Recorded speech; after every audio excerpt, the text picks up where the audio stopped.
What's up guys, my name is Andre and today we're ranking all of the movies I watched in 2025. I know it's already like March of 2026, but don't even think about it, okay? Before we jump right into the tier list though, I want to give you a fair warning. First of all, I watched a total of 25 movies in theaters last year, which is honestly an all-time high for me. That means, and I'm not going to repeat it again, all the movies we're going to talk about today are theatrically released movies I watched for the first time, regardless of what year they came out. That's about 2 movies a month, give or take, but still, I'm not a professional movie critic. When you consider that there's like 100+ movies that release every single year, don't be surprised if I don't talk about your favorite movies simply because I can't watch everything that comes out. Now, if you do want to recommend a movie for me to check out that I don't cover here, feel free to leave a message in the comments section down below. And if you enjoyed this video, make sure to hit that like button, click subscribe for more content like this, and hype the video if you want to support the channel. Alright, here are all the movies we're going to talk about today in chronological order of when I watched them, and there are timestamps in the description down below for each movie if you want to skip ahead. Lastly, this video is going to be relatively spoiler-free, which means I'll just be giving you some of my quick thoughts and lasting impressions for each film. With all that being said, let's jump right into it. The first movie I watched in 2025 was Nosferatu, and it squarely belongs in A tier. I thought it was well acted, beautifully filmed, and despite being wonderfully nightmarish, was one of the funniest horror movies I watched in recent memory, unintentionally. Count Orlok is such a terrifying, looming presence throughout the film, represented as this unstoppable, encroaching evil of gooning. That would make me groan. Now, Nosferatu kind of reminds me of the 2023 movie Poor Things, not just because Willem Dafoe is also in that movie, but mainly because of how incredibly horny it gets. If you really think about it, the story basically revolves around Nicholas Holt's character, Thomas, getting cucked by Count Orlok, and it gave birth to one of the funniest movie memes of the year. You must bounce on it. Reze style. Maybe even fun on it a little bit. Hey yo, what the fuck? That being said, I don't want my enjoyment of the memes to undercut the underlying messages about sexuality, female oppression, and its role in subverting traditional gender norms, because this movie is abundant with deep, thought-provoking themes like that. Overall, I enjoyed Nosferatu a lot, not just as a gothic horror movie, but also as a period piece, and I'm looking forward to seeing Robert Eggers' upcoming film, Werewolf, because if he already did vampires, he might as well do werewolves too. I'm gonna give Companion a solid B. I don't have much to say about Companion. When I watched it around Valentine's Day last year, it was a pretty good time. It certainly isn't a bad movie, but it isn't incredibly special either. At its core, Companion is a dark comedy thriller that successfully explores very topical themes such as AI and how humans navigate it, especially when the line between human and robot becomes increasingly blurry year after year. I thought Sophie Thatcher was great at playing this sentient companion robot, and while the movie does a great job of making you root for her, this is such a common and overdone trope at this point that it didn't really stand out to me at all. Still, this is definitely a go-to Netflix and chill kind of movie, but that's about it. Mickey 17 was my most anticipated film of 2025. I consider Bong Joon-ho's Parasite a masterpiece, so of course I was excited to see his next work. And that's why it pains me to say that Mickey 17 is utterly disappointing. At best, it's gonna sit at the top of C tier. Mickey 17 has an eye-catching premise with an absolutely stand-up performance by Robert Pattinson. But sadly, his performance alone isn't enough to save this film. Mickey 17 ultimately falls flat because it tries to do too much and achieves none of what it hopes to achieve when the credits roll.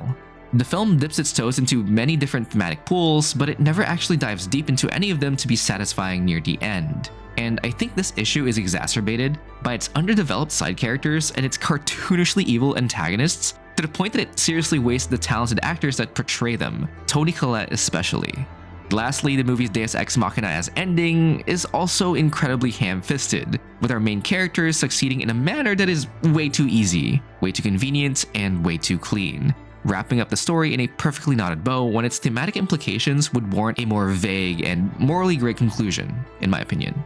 In the end, Mickey 17 had a lot of potential, but it absolutely bit off more than it could chew. My disappointment is immeasurable. and my day is ruined. Alright, next up, Novocaine, which is bottom of C tier.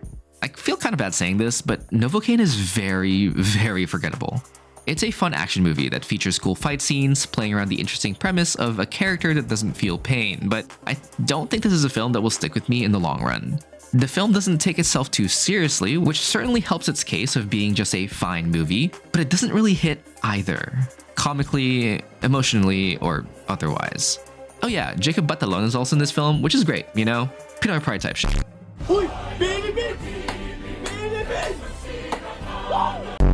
But my gripe with his appearance is that he literally plays the exact same character, the comic relief best friend, that he does in the Tom Holland Spider-Man films. Except in this one, he's bald, I guess. Regardless of my boy already getting typecasted, the movie's a fine run-of-the-mill action film. Nothing to write home about.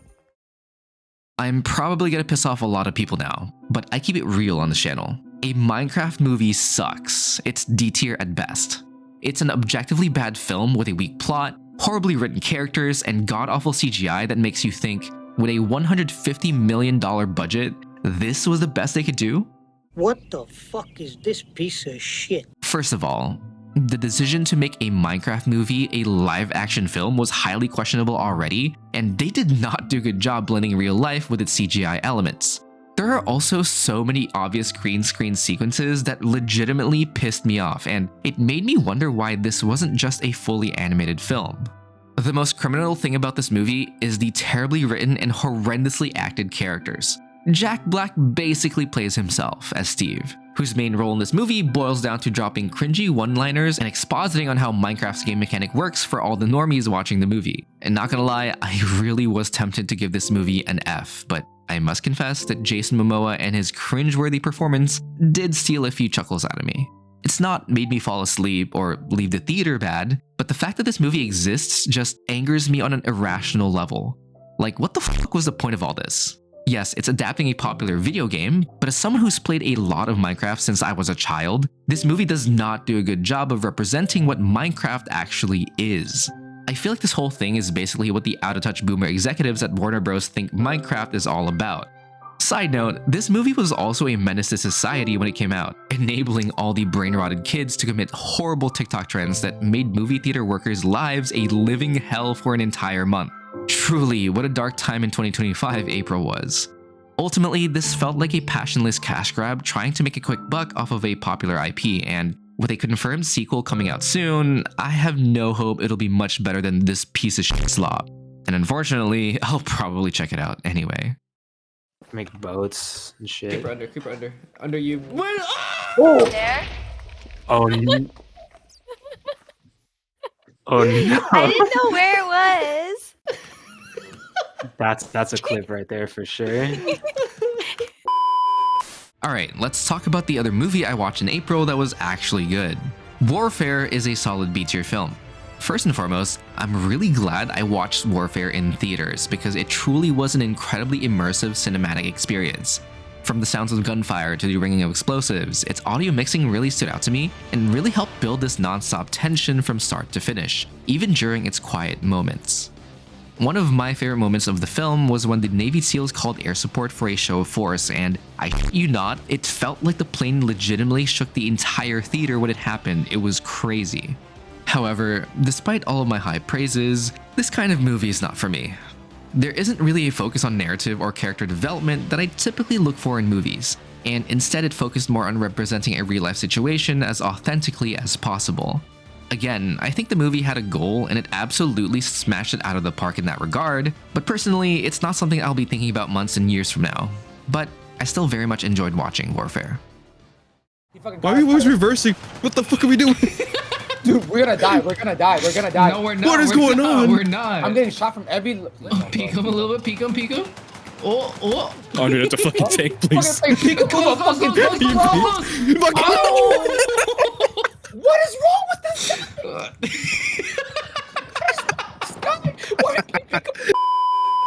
Sinners is a great movie and I have no problem putting it in A tier, but it's a movie that leaves me deeply conflicted.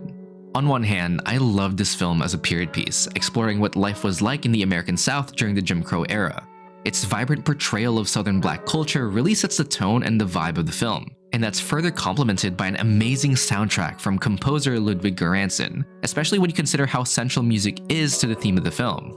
Michael B. Jordan is amazing in his portrayal of the Smokestack twins, to the point that I keep forgetting that he's just one dude playing two people, and there's just so much personality and intrigue to all of its characters that they captivated me from the very start. But on the other hand, while I appreciated supernatural elements as an allegory for racism and white supremacy, ultimately it felt like it detracted from the many themes it tried to explore. It's weird to say that I got so engrossed into the historical fiction aspect of the movie that I kind of forgot that this was actually being marketed as a horror movie with vampires in it until halfway through the film, where everything kind of just hits you all at once. The first half of the movie is definitely the strongest, establishing this gothic western, whereas the second half of the movie goes off the rails crazy in ways that I don't particularly love, but also don't particularly dislike.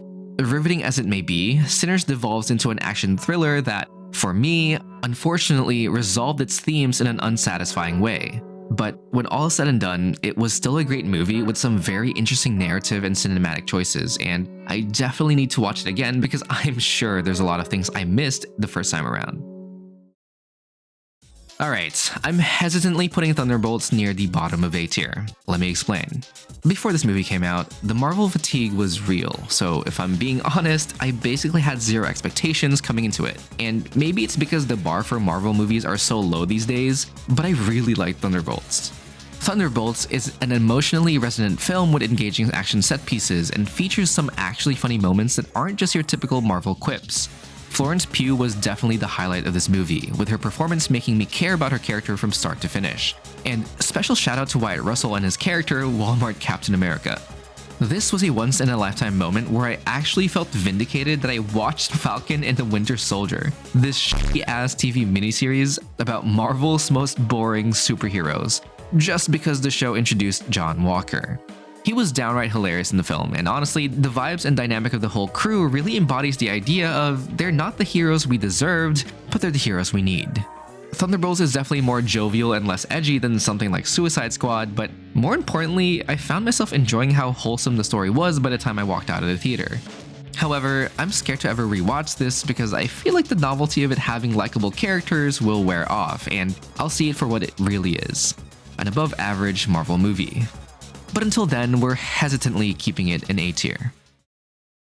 This next one was hard to rank, but for our first movie this summer, I put Friendship near the bottom of C tier. To preface, before watching this movie, I had no idea who Tim Robinson was. I didn't know he was a popular comedian, worked for SNL, and I was, and still am, unfamiliar with his comedic style. And to be completely honest, this kind of black humor is not for me.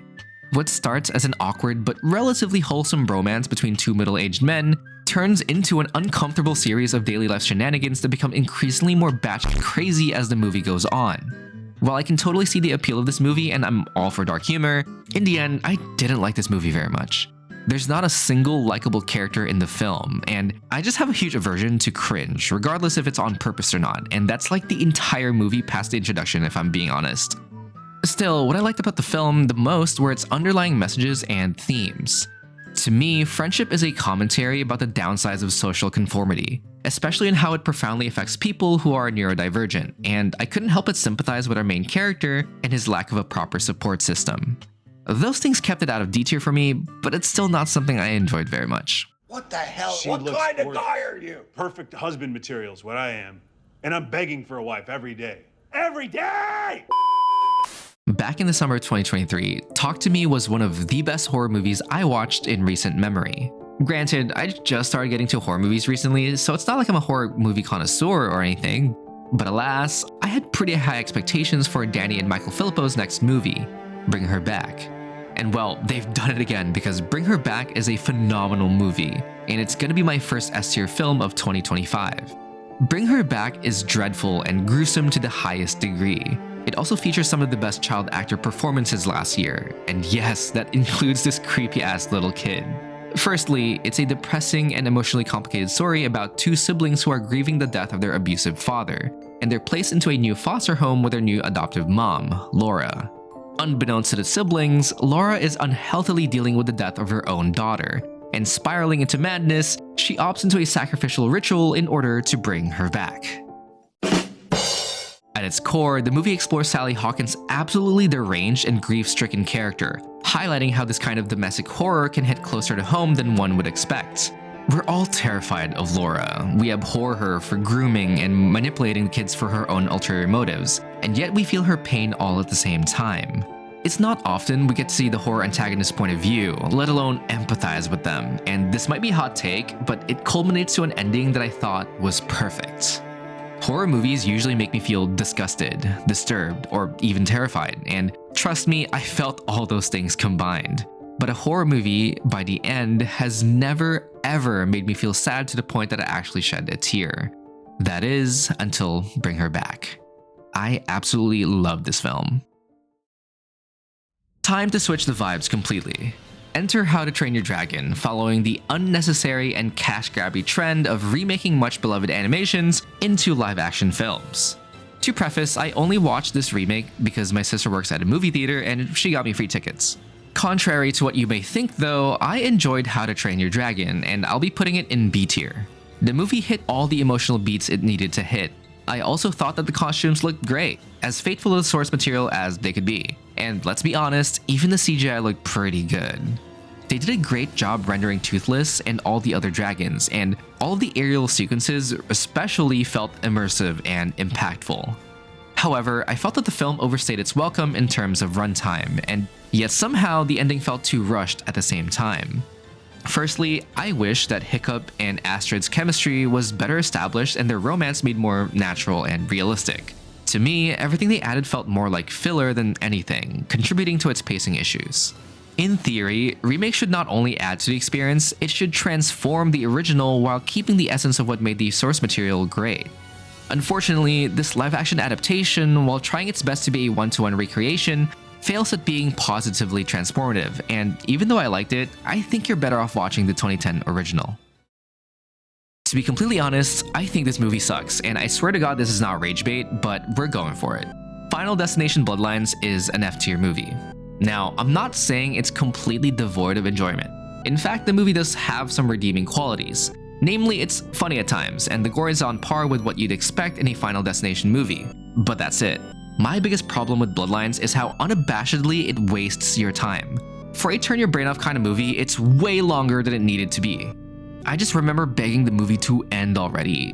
One of the things it does that adds to its awful pacing, which I actually thought was funny at first, was the fake out deaths, where you think a character is about to die, but then they don't. And then they're killed off by something super stupid like 10 minutes later anyway. It does this several times, and let me tell you, it gets really old really quickly. Finally, except for the tattoo guy, I didn't really care about any of the characters at all. Overall, Final Destination Bloodlines couldn't balance that horror comedy tone, and it contributed to me getting bored watching the film, which is, in my opinion, the worst thing a movie could do. Alright, last movie of June. Materialists lands squarely in C tier. At first, I liked Materialists a fair bit. Although it was a predictable drama with no crazy twists, the film was still an enjoyable time with a satisfyingly earned ending. But as time went on, I found Materialists to be quite forgettable, and I honestly didn't even remember I watched this movie until I started writing the script for this video. My favorite part of the movie is its funny yet cynical commentary about modern dating that is woven nicely into the main romance plot. It even dives into a side plot regarding the dangers of dating culture. I liked the idea, but I didn't love the execution, and I thought it was kind of a waste of time. Lastly, I found it refreshing watching Chris Evans playing something other than a superhero character for once, and he definitely was my standout actor of the film. Nevertheless, I much prefer Celine Song's debut film, Past Lives, which felt more of a focused, intentional, and significant film compared to Materialists. For me, F1 was probably the biggest surprise of 2025, and I feel very comfortable putting F1 at the top of A tier. To preface, I know next to nothing about Formula 1. I had absolutely no idea what to expect coming into this film. I promise this is a compliment more than anything, but watching the movie felt like I was just watching live-action Cars, and it was great. I came out of the theater enjoying it a lot. The drama was over the top but not too grating, and that's in large part due to Brad Pitt portraying this typical cocky American that's out of his depth and has to redeem himself for it. The film does a spectacular job not only introducing me into Formula 1, experiencing it through the lens of our main character, but it also did a great job in getting me invested into this high-stakes competitive environment. I'm also glad I got to watch this movie in IMAX.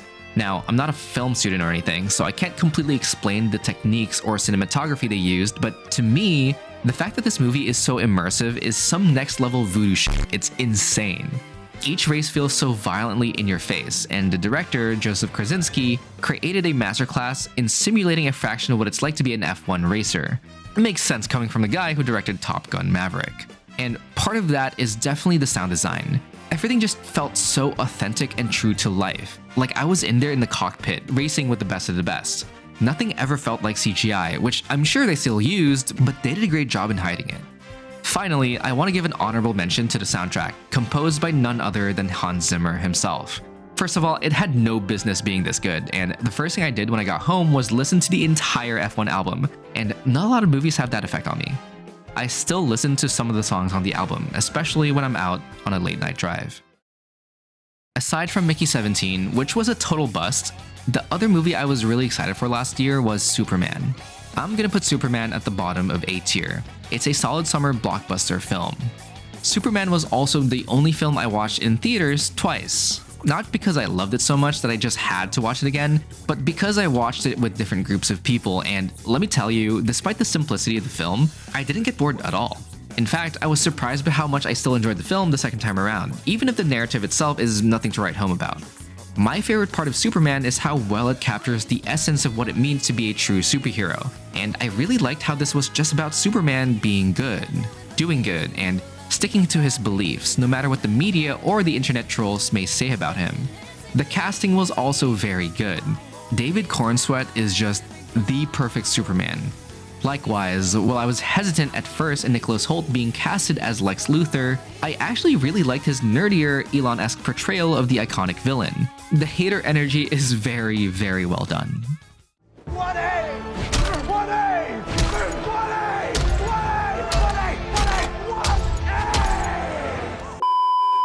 The next movie is Together, which I'll put near the bottom of B tier.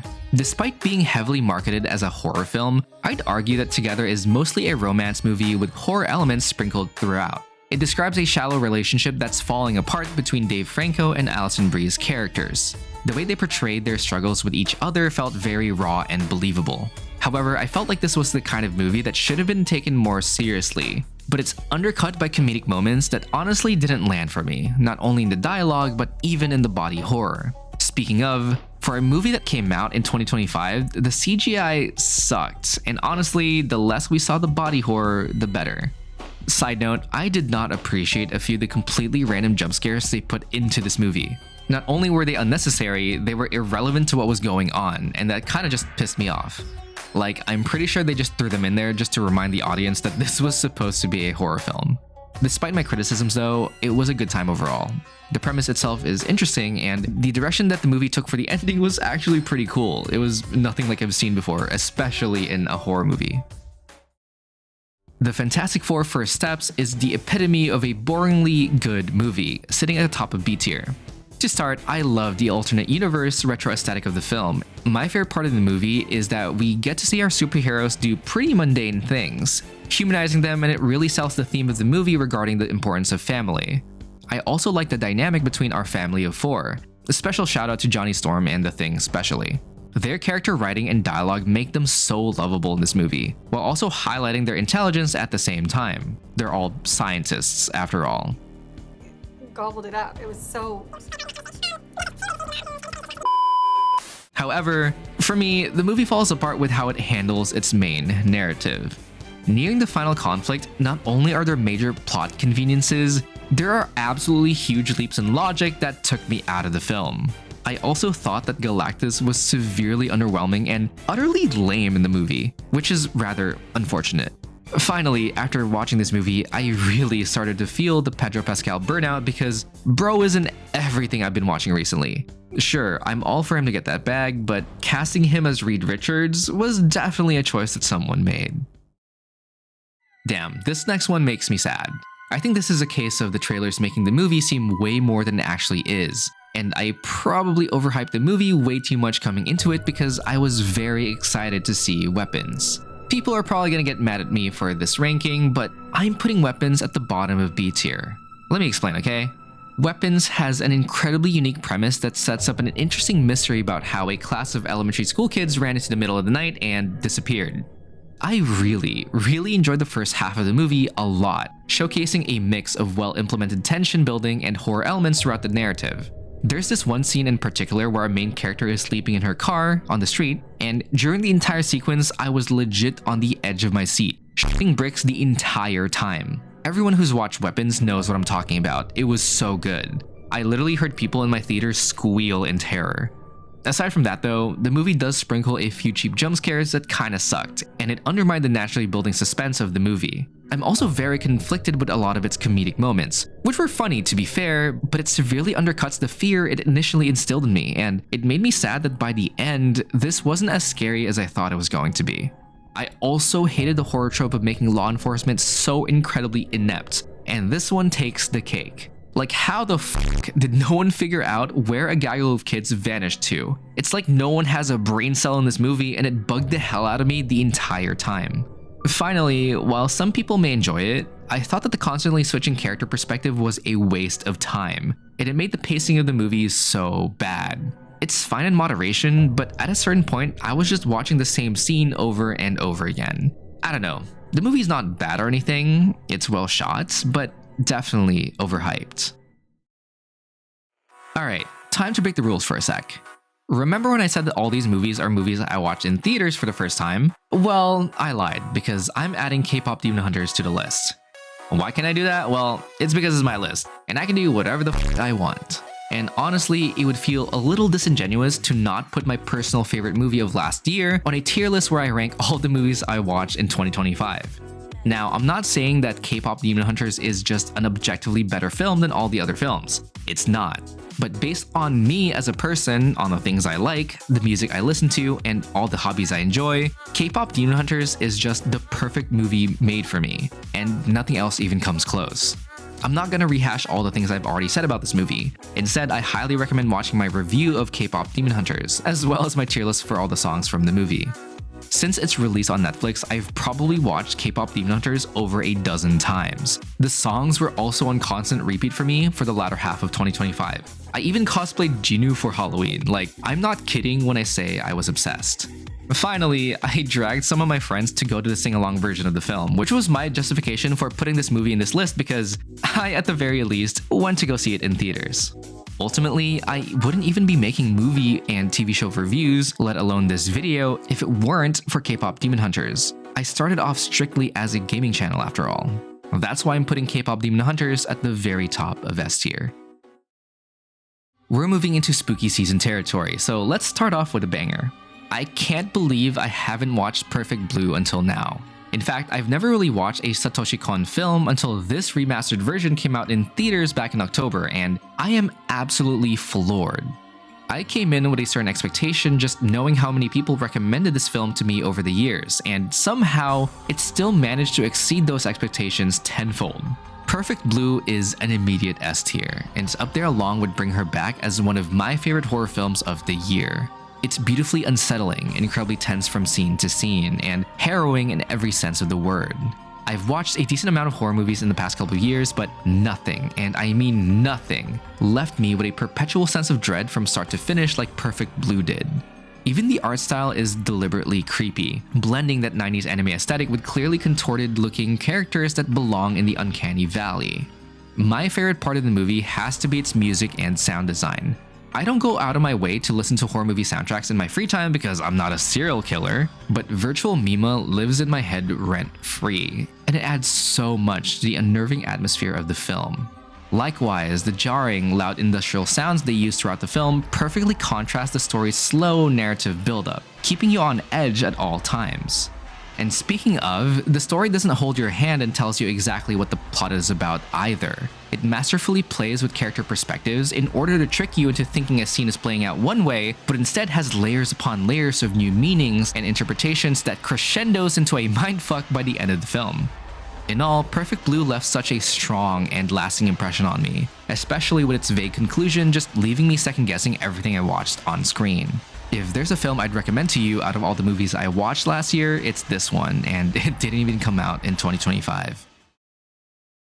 Alright, let's finally talk about my absolute favorite movie last year. Chainsaw Man the movie, Reze arc. If we disqualify Kpop Demon Hunters, which we honestly should, but we won't, Chainsaw Man the movie would be sitting at the very top of S tier.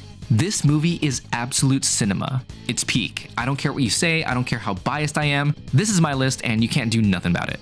I've been a fan of Chainsaw Man for a very long time. I remember reading the manga at my part-time job in university years ago at this point, thinking how cool it would be to see the Reze arc adapted into an anime, especially because some of the manga panels were confusing and kinda hard to follow. The movie fixes that issue. I love this film so much, and it shows the international movie industry that anime f***ing slaps on the big screen, and more money needs to be invested into anime studios so we can continue experiencing peak. Specifically, I am such a big fan of this trend where entire manga arcs are being adapted into feature-length films. I really hope that the animators at MAPPA are getting the compensation and rest they deserve after creating this beautiful visual masterpiece. Animation aside, the Reze arc is by far my favorite arc in Chainsaw Man because it's such a condensed narrative about Denji and Reze, their budding relationship, and how their circumstances prevent them from ever building genuine long-lasting connections. The movie is somber yet exciting, brutal yet endearing, and it does a great job at amplifying the stakes of the anime, continuing to build upon its core existential identity, with Denji time and time again struggling to find meaning in his shitty-ass life. The film also starts to make it more and more obvious who the actual main antagonist of Chainsaw Man really is. And spoiler alert, it is not the Gun Devil, not even close. Side note, In the Pool is one of the most beautiful pieces of music I've had the pleasure of listening to last year. Experiencing that scene in theaters is a one-of-a-kind experience. If you're a fan of anime, a fan of Chainsaw Man, you can't miss this movie. Good fortune kind of blows, I'm not gonna lie. I don't think it's F tier level trash or anything, but it's close, so D tier it is. The only reason I even watched this movie was because I started playing Cyberpunk 2077 last year, so when I found out that Keanu Reeves had a movie coming out soon, I said f it, why not? Well, reasons for why not is it's incredibly plain and boring, which is not something you want to say about a comedy movie. I came in thinking I'd have fun watching this movie, and honestly, I was whelmed to the point of boredom. Seth Rogen just plays himself like he does in every movie, and Aziz Ansari, I'm sorry, but I just don't like him as an actor. They don't have good chemistry together. They didn't really make me laugh. I wasn't interested or invested in the plot at all. Lastly, as much as I love Keanu Reeves, he absolutely sucks at acting.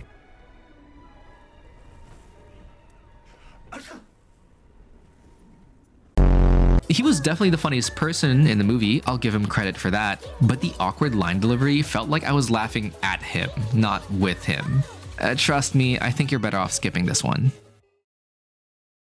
Little Amélie, or the character of Rain, is the best movie you didn't even know came out in 2025, and I'm putting it in the bottom of S tier. I watched this movie on a whim because I was free one weekend, and there's no way I could have expected how much I ended up loving this film.